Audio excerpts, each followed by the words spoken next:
nakon stan showa se vratimo u kamp i ono što mi pružamo bajkerima, da kažem i mlađoj generaciji, ne samo da gledamo na starije bajkere, to je DJ Pjena Party, prije smo imali i Bike Wash uz to.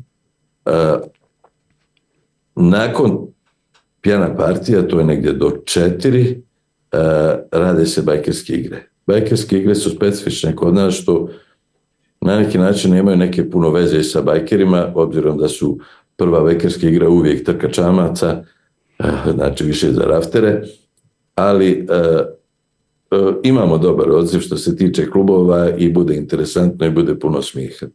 Isto tako, povlačenje konopca koji, evo, zastupljena bajkerska igra svugdje, mi je radimo u Pličaku, odnosno u Jezeru, kao i još jedna igra trčanja oko stola, vraćanja, ko će prije ispit pivo i tako.